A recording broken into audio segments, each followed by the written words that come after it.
Alrighty, everybody. Thank you for joining us today. Alina, it's nice to have a fresh face. Hey, sweetie. It's great to see you always. Great to see you too.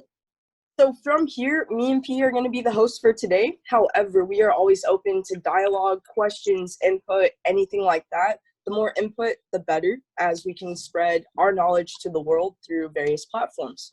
So today we're going to be going over the specific topics of warm-ups.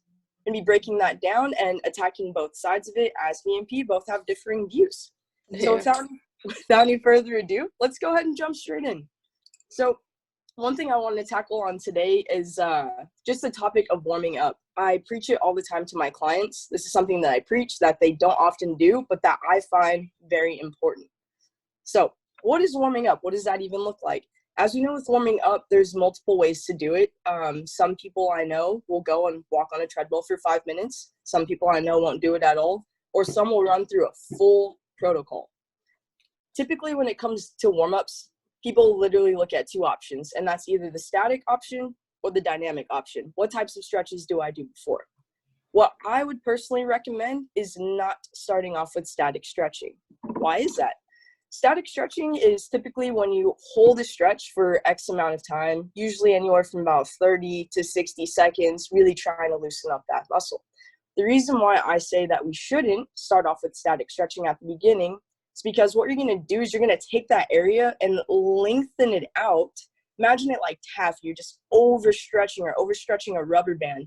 Then when you go to produce some force, i.e. strength training, plyometric training, you're not going to be able to have that quick snap back of that area. So static stretching, not the way for a warm-up. P, what are your thoughts on this? I completely agree. I don't like static stretching. Personally, I mean, people have tolerances, right? Stretching. Some people are super tolerant. They can stretch for days and not feel a thing. Some people are completely intolerant, where they stretch a little bit and they're like, oh my God, I'm dying. I'm not like that with static stretching. However, I am like that with like myofascial release, so foam rolling. Yes. But what I've noticed is I do perform a little bit slower. I'm not as strong per se when I'm lifting if I do stretch before. And no, a lot of people, I even once had this misconception. If you stretch and you constantly do that for years and years at a time, because when you're young, as an athlete, you're taught to stretch before you work or before you play. And I once heard that like if you stretch long enough for so many years, your body will adapt and it won't lose the ability to fire as it's supposed to. So your neurons will work how they're supposed to, but that's not actually true. So I kind of gave up the whole static stretching altogether at the beginning of the workout. And even still at the end, I don't really like it. I prefer other forms of stretching. But that's just me. Staying on the topic of static stretching here, since you don't perform that, what types of stretching do you do? I like to do what would be considered dynamic stretching. Okay. So I like to move through stretches. I've called it, I hear quite a few people call it kind of like active stretching as well. So dynamic stretching is kind of that same realm where and even PNF stretching where you do have a form of static, but you have to contract that muscle so that you can kind of push that or static stretch further. So those types of stretching I like because you're actually activating the muscle, so it'll elicit some type of change. I don't know. Static stretching, I've never seen a difference really. It feels good after, but it has never made me more limber. So yeah, that's why I don't really prefer it. But those other methods I do really like. I do feel like they contribute quite a bit. So, Okay. yeah. I'm definitely a firm believer in static stretching post-exercising. I'll even have just some days where I will have a flexibility day. I'll just spend about 20 minutes just kind of moving through my range of motion. For me, what I found, it doesn't help my performance beforehand, but after, it does help elicit some of that stress that I've put on my muscles. On top of that, I've actually found that I've had increased range of motion as well. Yeah.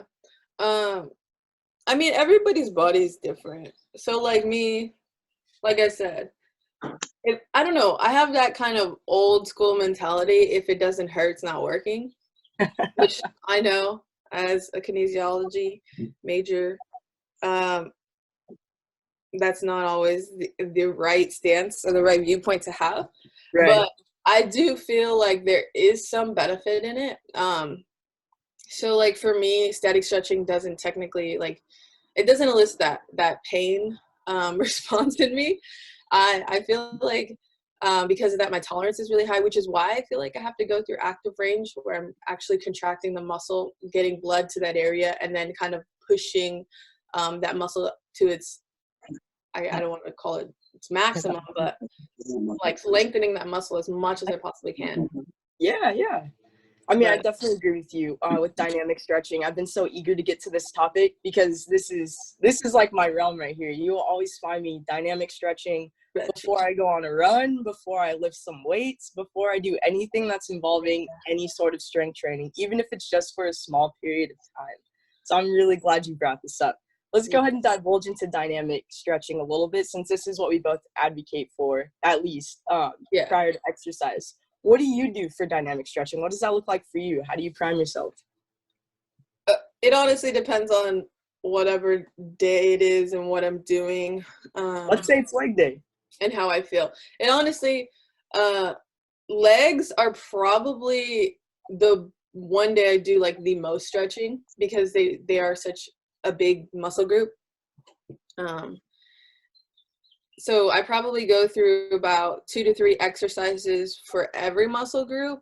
And that sounds like a lot, but the way I break it down is I'll have one exercise that actually encompasses 3 muscle groups. And then I'll have another exercise that encompasses 3 muscle groups, and then so on and so forth. So it's only like 4 exercises or 5 exercises altogether. Gotcha. I feel like the warm-up technically is considered part of the workout. So Okay. I do.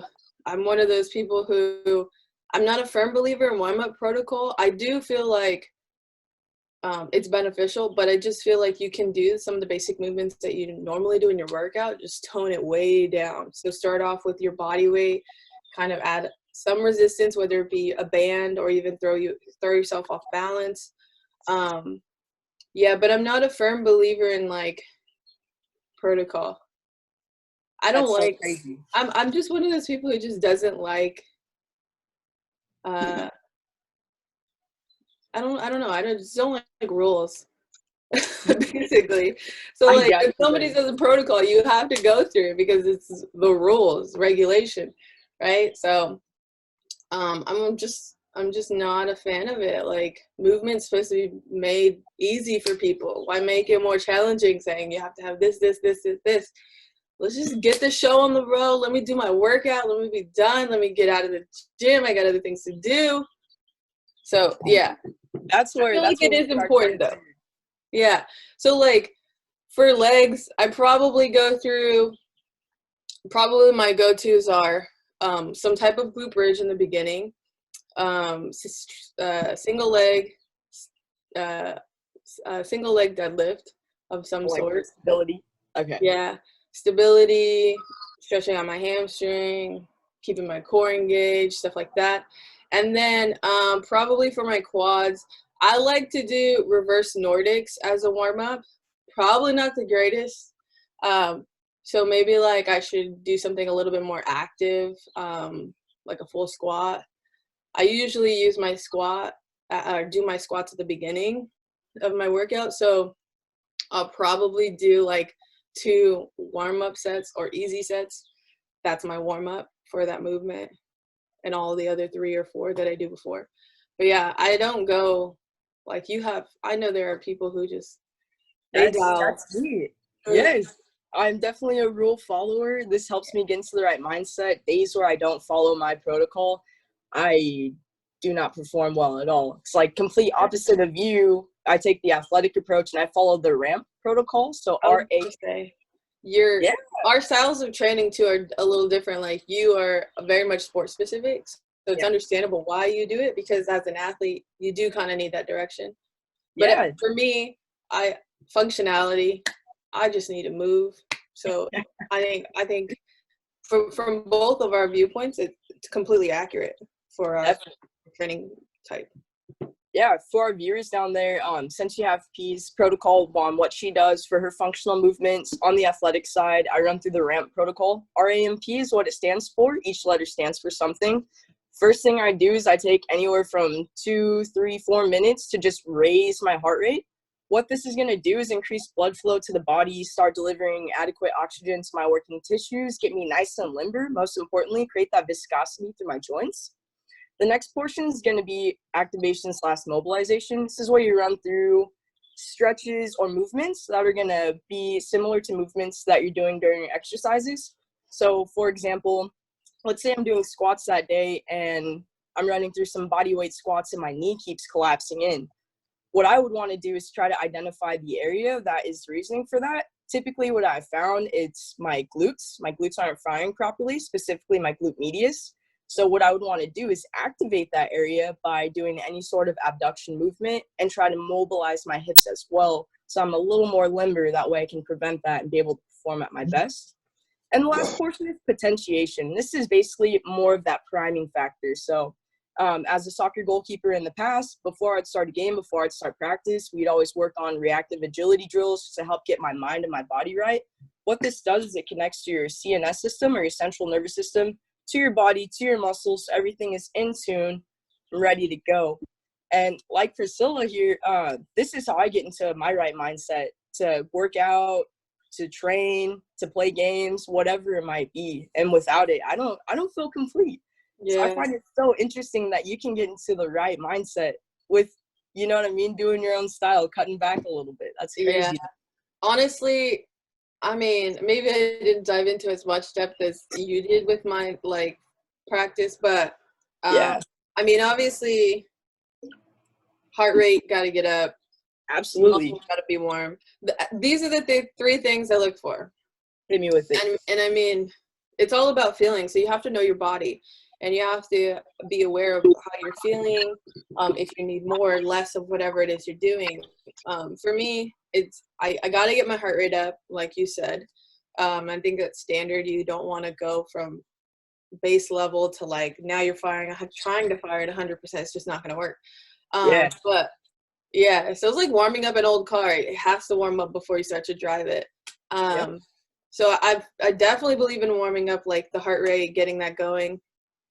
But I don't know. I'm just still not enough proof to show me that protocols work. I feel that. I mean, some portions are backed by science, some are not. Because at the end of the day, nothing's ever going to be 100%. And I think the biggest thing that you mentioned is based by feeling. If I do some movements and I'm still feeling tight in other areas, I personally am not going to go and work out. I'm going to try to relieve that tension, relieve that stress. So that's typically one of the biggest takeaways right there. Anybody who's listening, just go based off feeling, go based off what works best for you. There's really no right or wrong answer when it comes to fitness, which is why I love this field so much. Yeah, but you got to find what's specialized and tailorized to you that's going to allow you to always perform optimally. Yeah, you took the words out of my mouth. Alina, since you're on this chat here, are you a person that warms up? Do you have your clients warm up? What does that look like to you? Well, for myself, right now I'm not working with my clients. I do it all on my own. But Okay. yeah, I definitely like to do the warm up because that gives me the energy to get myself started again and get ready to work other muscle groups. So I got to do the initial warm up just to get the muscles activated. What does your warm up look like? Well, my warm up is usually doing maybe some push-ups. I like to do a little bit of a push-up in order to get the muscles activated. So that makes me feel really good. I do have a cord that I use in order to move the muscles and do the old-fashioned where I'm going up and down and taking it in and out because that opens up my chest and everything and my shoulders and my back. That gives me some energy to truly get started. And then, of course, doing steps where I'm doing the lunges, which are really good to kind of warm and loosen up my hips and my thighs and get those muscles moving for me. Absolutely. So That's awesome. That is so awesome.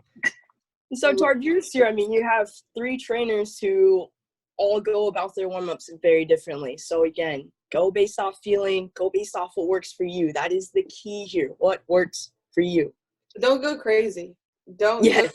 Don't get it twisted. So like a lot of people, I feel they just want to jump into their workout. Just remember, you got to get your heart rate up. If there's one thing you do, just do that.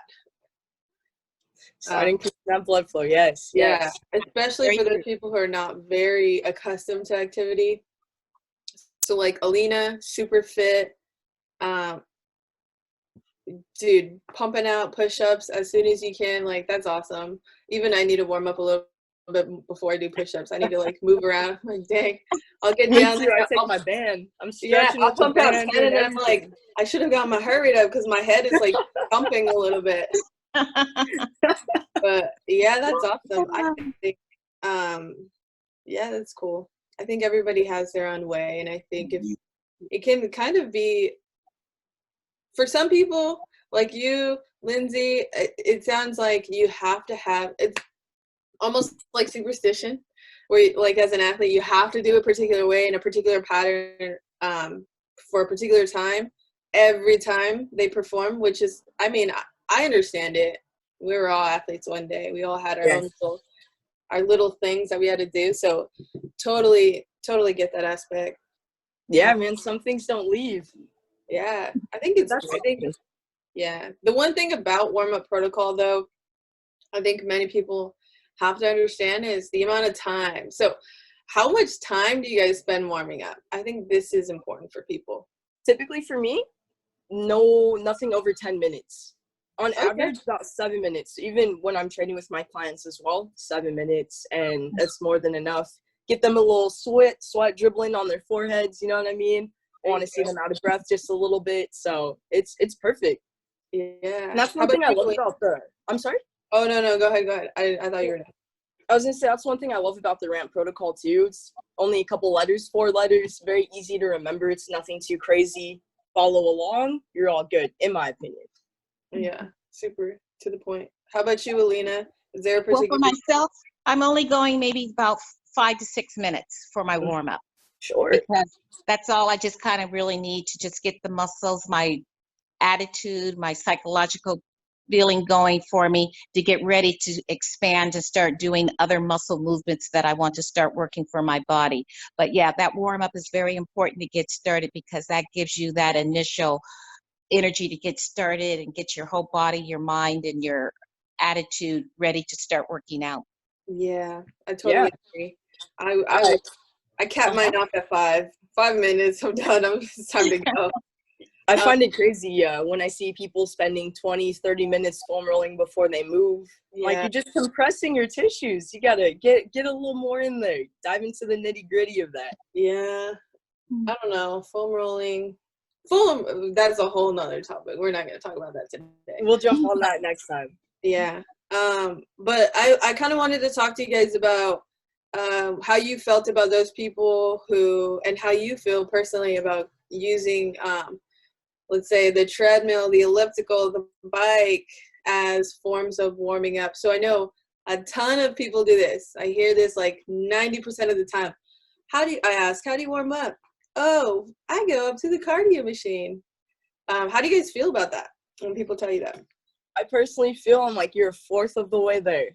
A fourth of the way there. Yeah. Yes, there's still more to go. Like, I love it. I let them know you're not wrong in trying to pick up that heart rate, but there's much more we got to do to prime your body in order to execute these movements appropriately. So I walk them through my 4-step process. Okay. How about you, Alina?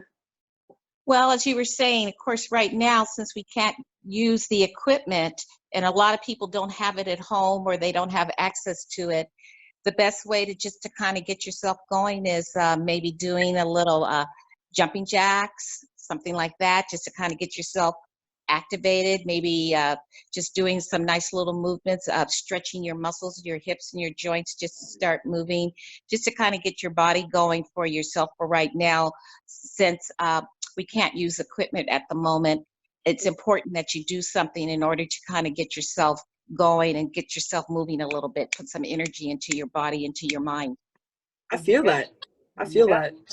I feel like personally lately, I think particularly since the shelter in place, it's become a necessity for me. I have to walk. Like, there's no, because I'm sheltered inside, I'm still in school, so I'm constantly on my computer. If I don't go outside and walk for 15 minutes, 20 minutes, however long, I'm not going to work out. It's just not going to happen for me. And usually I tell my clients, like, do more than just get on the treadmill as a warm up. But for me, that's like I said, it's a necessity. So now I kind of understand their mentality a bit more, and I'm like all for it. If they want to do it, go do it. Let that be, like you said, one segment of your workout or warm up. But I also think, obviously activating the muscles, bringing that blood to particular areas that you're working, super important. Absolutely. Yeah. Absolutely. I know during this time right now, things are a little bit different. So any little thing that you can do to get the body moving, I say do it too. I'm a person that takes walks as well. I go with my partner or with my roommates. We'll walk around the neighborhood or go walk around a couple of the areas around here. It's nice to just catch that fresh air. Yeah. Yeah, that's all I can say. I know this quarantine it's changed a lot of the dynamics for us. So being able to mold and adapt is so difficult. But that's one thing I love about being on the quarantine with you and others. We get to share all this different knowledge and ideas on just how to get through day by day, especially during this time. Yeah, for sure. It also makes it like, I mean, hearing everybody's story, like what they like to do, how they change things ever since. So, I'm guessing, how do you get your heart rate up? Because I know one of the biggest things, at least when we were at the gym, you would always use the ropes, battle ropes, as a form of like getting your heart rate up, getting your upper body moving and flowing. So what do you do now? Like say it's upper body day, how are you activating your upper body? So now I work on push-ups, trying to craft my pull-ups. I also have two different types of resistance bands. So I have a blue spree resistance band with the handles, and I also have a TheraBand that's typically used in physical therapy offices. Oh, So yeah, from there, I work with like external, internal rotation. So I'm moving the band in various ways, just pulling and stretching, just trying to get my body warmed up. Typically, I found myself working with more tempos than anything. So I really slow down my movements and take a 4 count to pull it out or 4 count to come back in. Various things like that help me get warm. On leg day, though, during this quarantine, this is something I didn't think I'd ever say, but I've actually found myself running more. It's really nice getting the heart rate up in various ways like that. So I'll jog a little bit, run through a series of stretches, jog a little bit more, do a different type of stretch. So that's how I've been kind of putting my stuff together. Because you're right, at the gym, I was very privileged. I'd be on the ski ergometer, the row machine, battle ropes, anything and everything that looked cool to me, I'd go and touch it. Yeah, I feel you. I'm one of those people who likes all the modalities. I love when people create new things. It's so fun to play with. So now I have to create all the new things, and it's like, dang, these people, they deserve an award. Like, coming up with new stuff left and right. It's crazy when you go to those like fitness conferences and you see all the new equipment that they have. I'm like, how do these people think of this? The coolest piece of equipment I've seen by far, it's a little off topic here, but I gotta throw it out there, is the force plate. Oh, yeah. I mean, well, anytime you have science and you introduce that, merge that with exercise, freaking love it. Absolutely. One of my favorites that I think will always be pretty interesting is, have you seen those? They have these sticks. I don't know what they're called. I should probably look up the name. But they're connected to a platform, right? And they have resistance through the sticks, but they're malleable. So like you can push and you can pull, and the resistance will change depending on the sticks you have, I think. But it's really cool because you can start to do like almost like a rowing motion, and then you can, I mean, obviously change your body position and do so many things. I thought they were awesome. I've never heard of that. Yeah, I have to look it up. I'll send you the info on it. But I thought it was really cool because it's a little bit of equipment. You can have it anywhere. Just have to have like a little space for it. It was pretty cool. But yeah, I think it's super important, even through your warm up, to be inventive. So like going through motions that are not traditional is, I think, really valuable to your body. Any type of movement that you introduce can be super beneficial. Now, the one thing Are you on the topic of like animal flows right now? Things like I that? do. Like I love animal flow. That stuff's so awesome. Okay. I mean, the gorilla walk, all that stuff. I used to work at a gym and we did every type of animal exercise. We did an alligator crawl, everything. So yeah, I'm big on moving in awkward positions. But how do you guys feel about active and passive range of motion? Like I feel static like, stretching, big time passive. yeah, I think they both work hand in hand, you know what I mean? It kind of goes back to when to use them and how to use them, but they're both helpful. Do your warm up. No passive? Typically no passive unless there's really an area that's really tight that I got to get into. Where I find myself doing the most passive stretches is really with my hips. Okay. I just kind of got to dig in there and open them up, and that will allow me to squat a little bit better, jump a little bit higher. Yeah, we should do definitely a video on passive range of motion while lifting. Yeah, definitely. All the in-between sets and things like that. Absolutely. Yeah. I don't think there's enough information out there for people to understand what passive is during their lift. Yeah, we break it down next week. It's no problem. Yeah. Right. Right. We got about 10 minutes left here, team. Alina, do you have any questions that you would like to bring up, or would you like to talk any more about warm-ups here? No, I don't really have any more questions per se, but I would say that add on doing your abs. It's so important to do the crunches and working your stomach and doing your sit-ups. Not only as you're doing your sit-ups and working your stomach and your hips and your thighs and your butt and everything, that's also giving you some positive energy. It makes you feel good. And of course, you can always throw in some of those arm movements where you're extending your hands either above your head as you're going up and down or out to the side as you're doing your crunches. So that's all very good. And as you guys had mentioned, going for your walks, very, very important. Yeah. Go for a walk every day. That's right, Alina. For myself, I go for about 30 to 45 minutes. I love going for a walk, and then I come back home and do some exercises, because going for a walk, it just feels so good to get out there and move around and feel the fresh air and everything. So definitely walk. I love that. I love that, Alina. Thank you for closing us out there. It's super important. Well, everybody, I just want to thank you again for joining us today, joining the QuaranTeam on episode 4. We'll be meeting same time next week, same meeting code, same password. So don't worry about changing anything. Just retype that in. You'll be with us with a new topic. So with that being said, again, thank you all. Alina, before I forget, if you can drop your email in the comment section or in the chat section, we want to add you over to our newsletter so that way you can be added to our YouTube account. That way you can watch our previous episodes as well and follow us in the future. But Sounds other great. than that, have a happy Mother's Day weekend for all you mothers out there and for the ones that are going to see their moms like myself. Yeah, thank you again for joining us. I will see you all later. Alina. Thank you. You're welcome. Bye. Bye, guys. Bye, everyone. Okay. And you know what she asked? You know, just a minute ago, what she said? Is that her phone number? Her personal cell phone number or the number that's on here? Yeah.